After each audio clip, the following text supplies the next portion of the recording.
Assalamualaikum warahmatullahi wabarakatuh. Waalaikumsalam warahmatullahi wabarakatuh.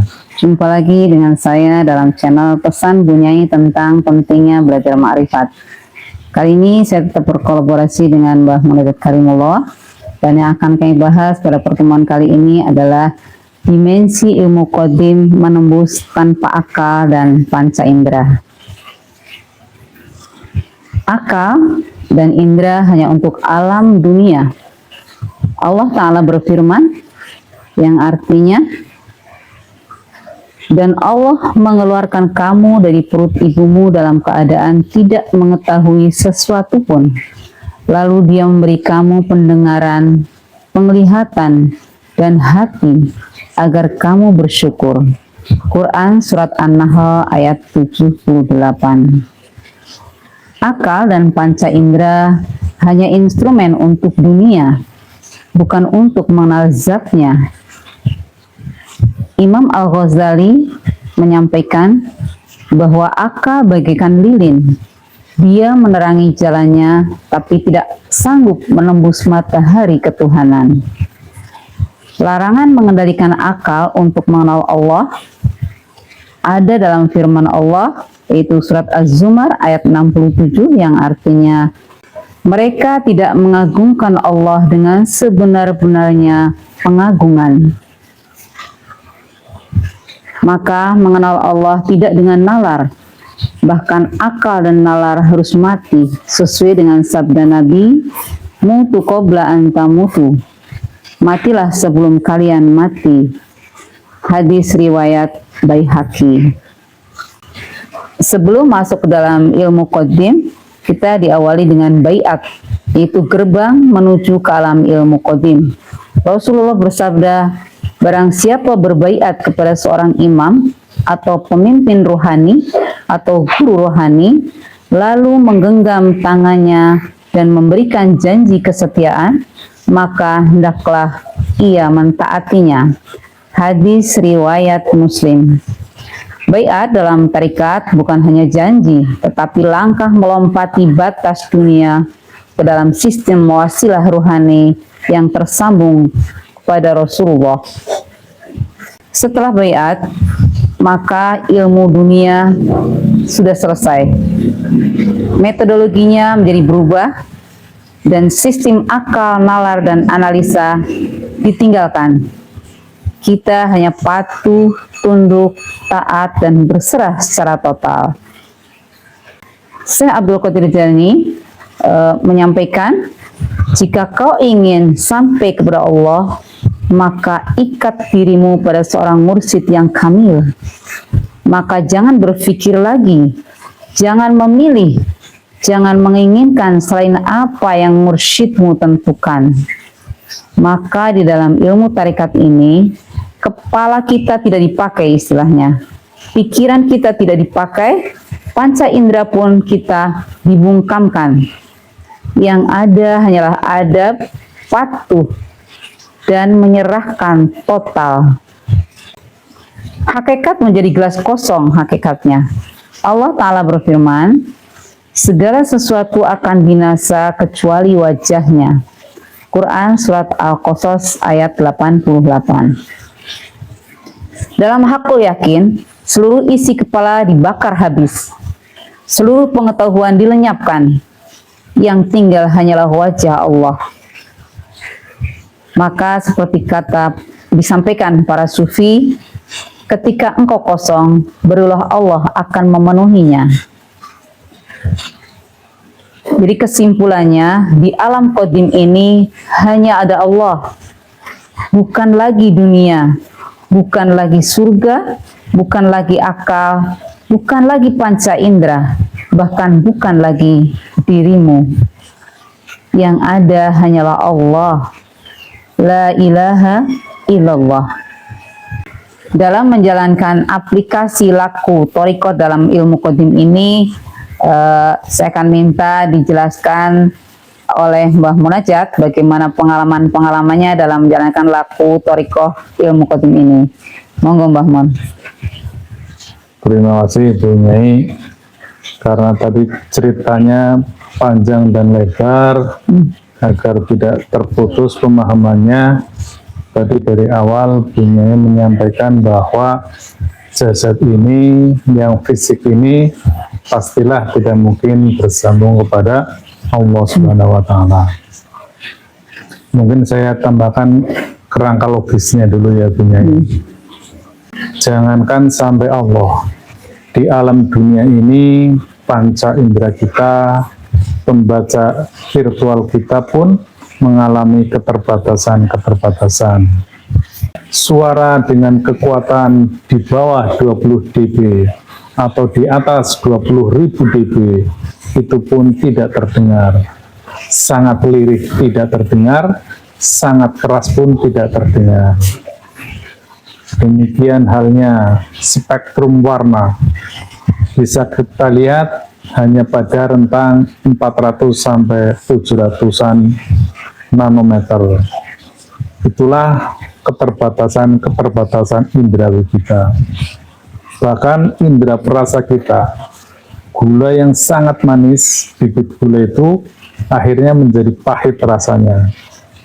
Jadi jangankan sampai kepada Allah Subhanahu wa Ta'ala yang berada di alam Maha Qadim. Bahkan di alam dunia pun indrawi kita terbatas adanya. Kemudian hal yang kedua, bagaimana metodologi dalam beragama. Di beberapa episode yang lalu sudah kami sebutkan ada dua kanal besar dalam beragama, yaitu yang basisnya tekstual, yaitu yang dijalankan oleh kaum syariat yang menghasilkan hukum-hukum fikih, dan itu yang menjadikan baseline, yang menjadikan rujukan umat dalam melaksanakan agamanya. Dan karenanya sekarang kita sudah melihat distorsinya, mengingat teks itu sifatnya mati, tidak ada nurnya, maka pengamalannya, interpretasinya tergantung masing-masing kemampuan orangnya, tergantung sudut pandangnya, tergantung ruang dan waktunya.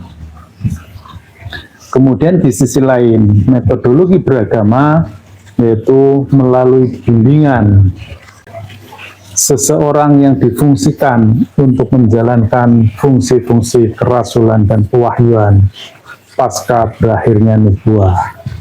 Jadi setelah Nabi Muhammad wafat, fungsi-fungsi kenabian, fungsi-fungsi kerasulan dan pewahyuan melalui jalur ruhani tetap dipertahankan. Itulah yang disebut dengan waliya mursida, ulil amri minkum, ulama warasatul anbiya, maupun rasulun min anfusikum. Dan ini jelas hadisnya diawali dari bagaimana Rasulullah itu mentransfer energi ruhaninya kepada sahabat Abu Bakar As-Siddiq. Telah aku tumpahkan seluruh isi dadaku ke dalam dada Abu Bakar As-Siddiq.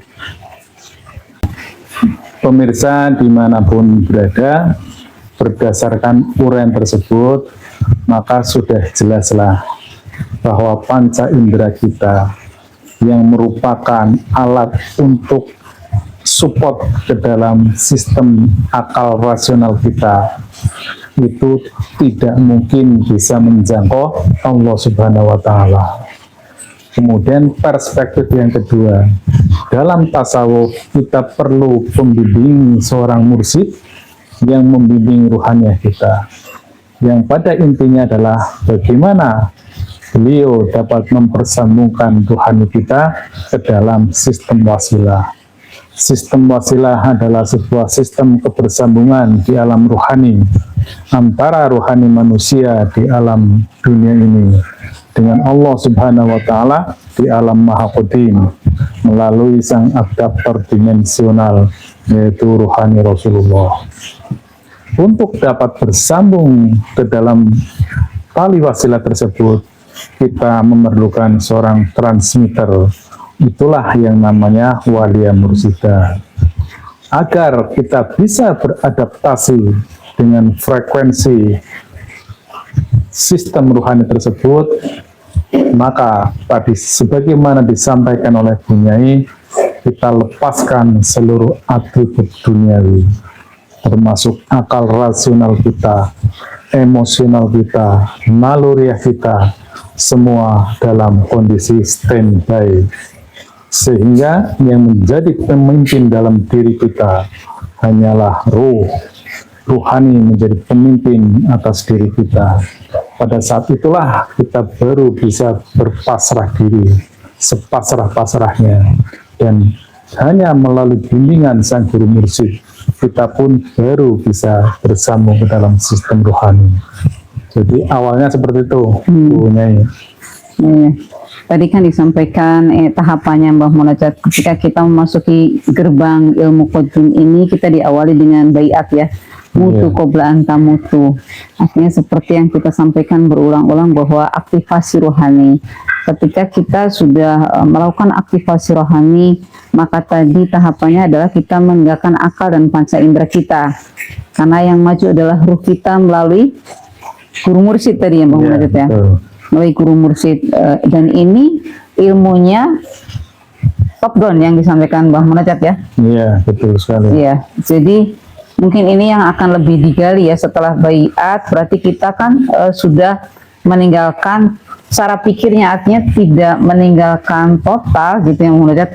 Pada saat kita memang memasuki ilmu qadim, maka akal dan panca indramu itu tinggalkan gitu ya istilahnya ya. Mungkin penjelasannya seperti ini. Nah, ya. Jadi itu dalam proses mempersambungkan. Kan diawali dari aktivasi rohani, mengaktifkan potensi rohani kita yang terdiri dari nur iman dan nur kita. Setelah teraktivasi, kemudian secara intensif kita mempersambungkan ke dalam sistem rohani. Dan adaptasinya pun tidak mudah. Ini harus perlu perjuangan yang luar biasa. Kita harus menaiki tangga demi tangga. Kita harus menjalankan kaifiat-kaifiatnya, metodologinya yang kita semua sudah paham bersama. Mulai dari psikolog, suluh, ubudiyah, dan lainnya. Intinya ada istilah loading nur, loading pahala. Semakin banyak hal-hal positif yang kita lakukan, semakin kita maksimalkan seluruh metodologi yang sudah ditetapkan, maka semakin peluang kita untuk bisa bersambung kepada sistem wasilah tersebut. Demikian Bunyai. Ya, intinya di situ ketika kita meninggalkan akal, berarti kita hanya kuncinya adalah patuh ya. Kunci mutlaknya adalah patuh terhadap guru rohani ya. Ya, betul. Nah, di tahap itulah kita sungguhnya melepaskan seluruh perangkap diri kita, seluruh ego diri kita. Jadi di tahap itu Bunyai, pada saatnya nanti ketika kita bisa bersambung secara permanen, ketika kita sudah mampu memfanakan diri kita, kita akan secara otomatis terbimbing dan kita kembali difungsikan sebagaimana manusia pada umumnya, tetapi manusia yang terbimbing. Sebagaimana hadis yang diriwayatkan oleh Aisyah radhiyallahu an, bahwa afal Rasulullah adalah sebagaimana Al-Quran, sebagaimana Al-Quran berjalan. Jadi beliau benar-benar presisi dan terbimbing oleh Allah Subhanahu wa Ta'ala. Seperti itu Bunyai. Ya, jadi artinya setelah kita berbaiat, kita bukan lagi manusia dunia ya Mbah Mun ya. Bahagia sekali bahwa kita diberikan kesempatan, berizki untuk bisa masuk dalam belajar ilmu qadim ini. Ini adalah ilmu qadim, ilmu hakul yakin ya. Ilmu yang tidak mati justru Mbah Munajat ya, yang akan hidup terus ya. Iya, namun jangan sampai pemirsa salah memahami. Ya. Jadi seluruh pencari itu, seluruh pelaku jalan sunyi pada hakikatnya ditugaskan kembali untuk turun gunung, menebar kemaslahatan di muka bumi ini. Yang pasti kalau kita mengikuti Rasulullah, begitu Rasulullah sudah sampai kepada Mi'raj, maka beliau berjuang secara total di muka bumi ini. Dan banyak sekali juga tokoh-tokoh yang seperti itu, sebagaimana Imam Al-Ghazali. Namun di masa kita ini memang tidak mudah Bunyai untuk mengasingkan diri. Maka dari itu kita punya metode khusus yang dibuat oleh Tuan Guru Mursyid kita, bagaimana kita tetap bisa berinteraksi dengan manusia, dan hanya pada saat bersuluk saja kita harus mengasingkan diri. Tetapi itu waktunya pun relatif singkat, ini hanya sekitar 10 hari ya. Ya. Ya, demikian Bunyai. Ya, ini luar biasa sekali Mbah Munajat ya. Ternyata sesederhana itu sebenarnya. Kita itu tidak harus jadi profesor, tidak harus jadi doktor, tidak harus akal pikiran kita itu bekerja keras, karena ilmu ini bukan dari kita, ya, bukan dari kita yang mencari. Atas bimbingan dan diberikan ilmu ini. Ini justru yang saya takjub luar biasa, dan yang lebih kita bisa saksikan adalah ketika kita tanpa ikhlas dan kosong, masih ada rasa di diri kita itu, ilmu itu tidak akan turun, saudaraku. Ini luar biasa. Jadi apa yang kita pikirkan dengan akal dan panca indera selama ini, yang saya sekolah dari SD sampai kuliah, sampai untuk memberikan ilmu-ilmu kita lebih tinggi gitu, gambaran-gambaran menurut akal dan panca indera kita itu akan meningkatkan derajat kita gitu. Ternyata itu justru berbalik ya, harus dikosongkan tanpa akunya itu loh. Ketika masih ada aku, maka ilmu qadim pun kita tidak akan pernah bisa masuk. Sama dengan istilahnya, ketika masih ada sebiji zahra pun dia tidak akan masuk, kita tidak akan bisa menyeberang itu gitu. Iya, betul sekali Bunyai. Ya. Jadi akal rasional kita itu kompatibel dengan alam materi ini. Jadi ketika kita memfungsikan akal rasional, maka itu hanya untuk mengeksplorasi alam dunia ini. Ketika kita mau mengeksplorasi alam rohani, maka dinonaktifkan, di standby-kan itu. Intinya sebenarnya seperti itu. Jadi seperti saya ini memahami ilmu ini ya, melepaskan seluruh pengetahuan saya yang terdahulu ya, saya standby-kan, saya simpan, bahkan kadang-kadang lupa tentang ilmu yang dahulu. Nah, termasuk berdakwah ini kan kita nggak pernah belajar. Kita diberi saja, tahu begitu saja, dan kita berjalan sebagaimana ya apa yang dikasih, apa yang diperintahkan guru mursyid kami, dan yang keluar apa yang dikasih saja. Itu kita ya tanpa konsep, tanpa teks, ya kita berjalan saja. Dan hasilnya kalau kita hitung-hitung, kalau kita kalkulasi secara normal, tidak masuk akal juga. Saya bisa memberikan pemahaman materi yang tiap hari minimal 1 ya, bahkan kadang 2 atau 3 tiap hari itu ya, tanpa ada silabus yang kita buat sebelumnya. Memang bukan kita, sejatinya kan kita jadi menyaksikan bahwa jalan qadim ini yang dibimbing oleh guru mursyid kami ini membuktikan bahwa laku yang kita ikuti, kita tunduk, kita patuh. Ternyata begitu kita sampaikan ini bukan dari kita, bukan kita yang bicara. Artinya kita terheran-heran juga, kok bisa ya kayak gini ya. Begitu kita buka Al-Qur'annya, ini ada ayat ini kok tepat sekali ini ya gitu. Karena memang ternyata menurut guru mursyid kami, bukan dari kita. Ilmu itu memang top down, diberikan dari Allah atas bimbingan guru yang sudah sampai. Jadi ini luar biasa. Jadi saya berharap untuk seluruh saudara-saudara saya, seluruh pencari Tuhan, bahwa memang jalan ini adalah sudah tersistem. Kalau kita hanya mendengarkan saja, hanya teori-teori saja, kita tidak akan menyaksikan. Tapi kalau kita melakukan, kita ikutin jalannya, kita menyaksikan luar biasa bahwa Allah ciptakan kita itu ya untuk beribadah kepadanya. Ini sungguh luar biasa. Dan ternyata bukan kita, karena entitas rohani kita adalah miliknya. Jadi terbimbing oleh Allah sendiri gitu.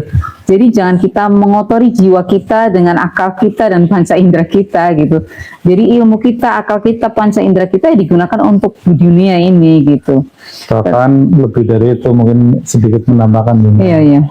Yang kita kerjakan tidak hanya sekedar berdakwah seperti ini, tetapi ketika kita sedang berzikir, kita juga menebarkan ke semesta ini adalah, kalau bahasa dunianya itu energi-energi positif.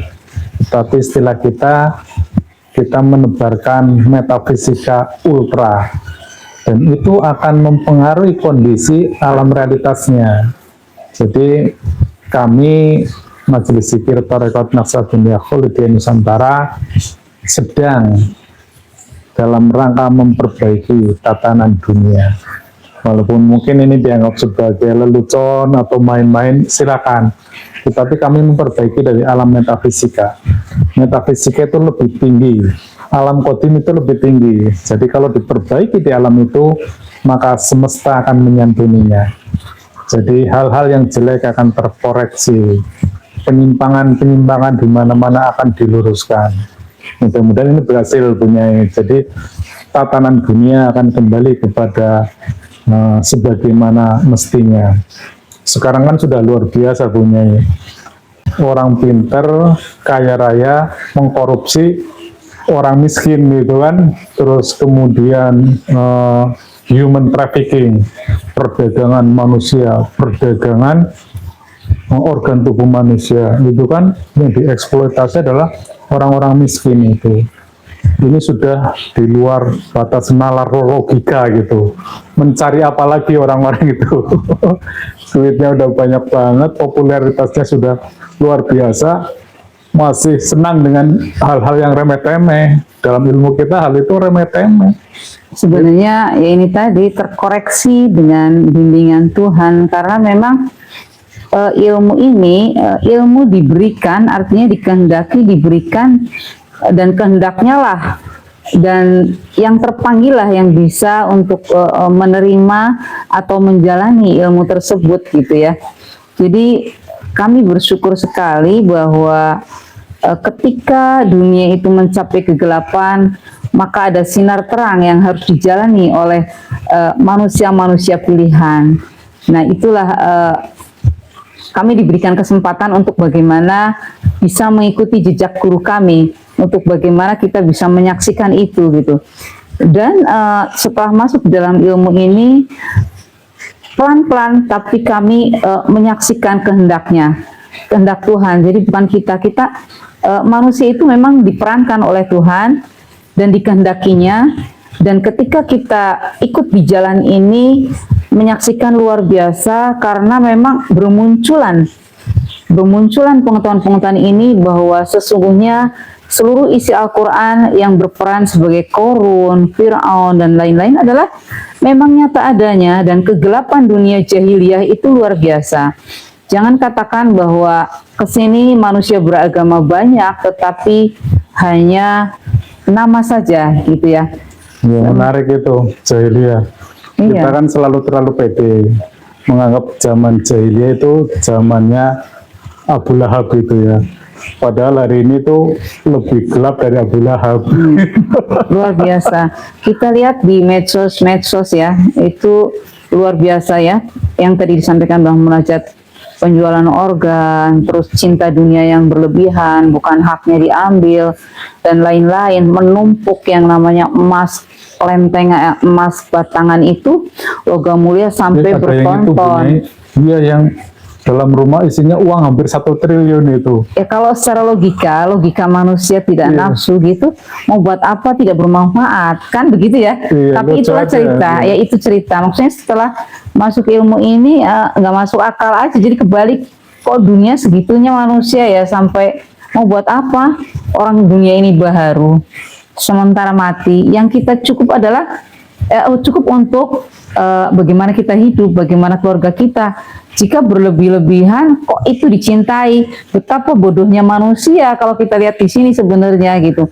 bukan untuk menilai karena kami tidak berkapasitas menilai, tapi perjalanan dalam ilmu ini terbaca bahwa betapa bodohnya manusia ketika kita memilih jalan yang demikian gitu. Artinya jahiliyah ini bisa terbaca gitu ya. Kalau dilihat dengan medsos, karena sekarang dunia itu bisa dilihat dari gambaran medsos ya, setiap hari ada aktivitas-aktivitas yang memang ada di dalam Al-Quran gitu, sudah disampaikan dalam Al-Quran bahwa kita menjalaninya. Begitu kita menjalaninya dan baca Al-Quran sudah sesuai sekali bahwa zaman inilah zaman kegelapan yang sesungguhnya, zaman jahiliyah yang sesungguhnya, bahwa manusia itu sudah mencintai dunianya lebih daripada kebutuhannya. Sebenarnya itu ya Bang Muradat ya, yang Ya, kita lihat di situ. Intinya kita mengupayakan perbaikan dunia ini dari sisi metafisiknya, yaitu metafisika ultra dari alam kodimnya. Karena alam kodim berdimensi lebih tinggi. Maka ketika di alam kodimnya itu terbarui, di alam dunia pun akan mewujud. Dan sebenarnya ini seringkali kami sampaikan, alam kodim itu adalah alam partikel itu. Jadi mewujud menjadi materi itu ya di alam dunia, hasil kombinasi dari partikel-partikel tersebut. Ketika alam partikel itu kita tebar dengan hal-hal yang sifatnya positif, itu pastinya akan mewujud di alam realitas ini pun menjadi hal-hal yang baik-baik. Tentunya dalam rangka memperbaiki kondisi semesta ini. Ya, apapun yang tidak mungkin di gambaran kita karena apa ya, kekuasaan dunia yang sudah melampaui akal manusia, tidak mungkinlah kita akan bisa memperbaikinya kecuali dengan izin Tuhan. Nah, ini kita dikasih ilmu yang jauh lebih ilmu hak, ilmu ketuhanan yang dapat merubah apapun dengan kehendaknya. Jadi saya berharap saudara-saudara kita semua bisa menjalankan ilmu ini yang tidak sulit sebenarnya, tapi ini ilmu hakul yakin dan pasti benar adanya. Karena ilmu ketuhanan ya, ilmu tauhid itu udah pasti benarnya. Jadi yuk sama-sama kita bisa melangkahkan untuk bagaimana kita belajar menyaksikan kehendaknya, sehingga kita bisa rahmat lil alamin untuk seluruh agama, seluruh umat gitu ya. Jadi memberikan rahmat kepada seluruh alam. Jadi tidak ada lagi untuk berebutan tentang apa yang bukan jadi hak kita gitu. Tapi ini akan memberikan hasanah, memberikan dunia ini pencerahan yang luar biasa. Dengan ilmu ini, dengan ilmu ini. Tanpa ini tidak akan mungkin. Tidak akan mungkin bisa. Tidak akan mungkin bisa. Jadi kekuasaan kita apa? Kecuali kehendaknya. Maka cobalah seluruh saudara-saudara kita sama-sama bagaimana kita menjalankan kehendak Tuhan dengan baik. Pasti karena hakul yakin itu akan menjadi rahmat dari alamin. Saya kira sedikit lagi punya ya. Pemahaman umat itu awam kan sering sekali terlalu terlalu bombastis melihat kisah masa lalu. Dongengan-dongengan yang bombastis itu seolah-olah menafikan kondisi saat ini, termasuk dalam hal berspiritual. Sesungguhnya spiritual sama dengan teknologi, makin kesini makin canggih gitu. Ya. Jadi jauh dengan spiritual di zaman dulu. Kita sekarang sudah mengenal yang namanya metafisika. Kita sekarang sudah bisa mempetakan layer-layer semesta ini, dari alam bawah sadar, alam realitas, alam atas sadar, metafisika infra, metafisika ultra, dan yang pasti dimensi yang tinggi akan mengendalikan dimensi yang di bawahnya. Saya kira itu Bunyai, kita akhiri. Ya, ini ilmu yang luar biasa yang kami bisa sampaikan pada perjumpaan kali ini. Mudah-mudahan dapat memberikan hasanah dan motivasi untuk bagaimana kita bisa menjadi manfaat dan kebaikan buat alam semesta. Karena memang apa yang dikehendaki Allah SWT bahwa tidak kuciptakan jin dan manusia kecuali untuk beribadah kepadaku. Saya kira itu yang bisa kami sampaikan. Mohon maaf bila banyak hal yang kurang berkenan. Akhir kata, bila yang tamaksuti waridho kamatlubi. Wassalamualaikum warahmatullahi wabarakatuh.